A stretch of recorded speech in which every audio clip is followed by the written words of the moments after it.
In front of the Torah here, we have a beautiful display of what you might have seen at other congregations would have been flowers. You might notice that it's, in fact, not flowers, but beautiful, vibrant, colored fruit. And on the sign at the bottom, it says, in support of the Westside Food Bank, and something that we do as an institution, and each family has an opportunity to choose to participate in, is this decoration with fruit instead of flowers. And what will happen is tomorrow morning, all the fruit is picked up, brought to the Westside Food Bank, and food-insecure families who may not be able to afford fresh produce will be given the fruit that today is beautifying this space. So when I say we're building a holy space together, this is another prime example of that. That even something that's meant to beautify our space is going to go and have another purpose and fulfill another destiny. Going to be able to feed those in need. And that brings us to today's Torah portion. And you're going to hear all about that from Rex. So I'm not going to use any spoiler alerts in what Rex is going to teach. But I want to talk a little bit about this Torah portion, Miketz. This is another Torah portion in the story of Joseph. Now, last week, Joseph was sold into slavery by his brothers. There's some family dynamic issues there. We won't get into that. And Joseph finds himself in jail, tells some people about their dreams, and then the chapter ended. And we're into this week in Miketz. And it turns out that the Pharaoh is plagued by these horrible dreams. And yes, there's a word pun in there that he's plagued by dreams, and later there will be plagues. Rabbi humor, sorry. He has these dreams. And his servant says, you got to talk to this guy, Joseph. He knows dreams. So he does. And if you recall, I said that the last week, Joseph was in prison.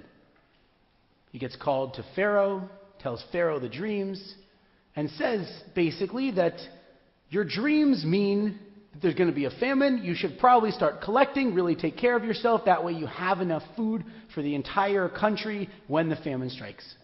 And you should probably go ahead and hire someone to do that for you. Someone.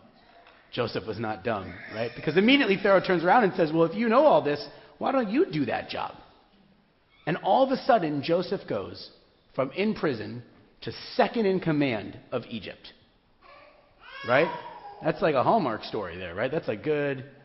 That's really talk about a change in situation.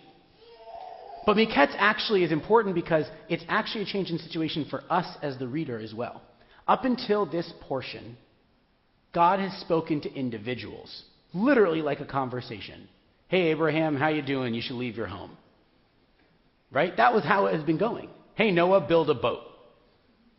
But this time, God is speaking through dreams. And Joseph acknowledges that when he interprets dreams, it's God's will that they're interpreted.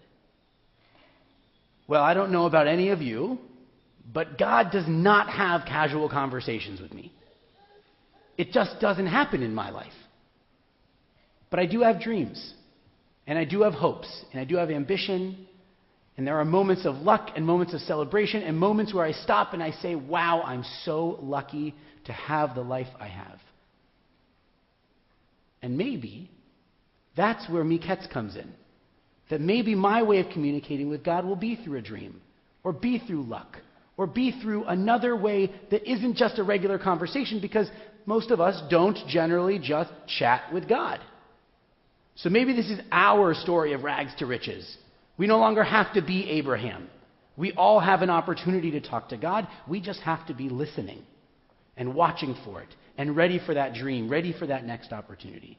And I know that Rex is going to teach you even more about this Torah portion today.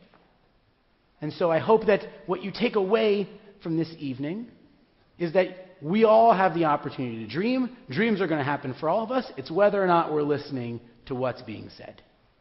Shabbat Shalom. Amen.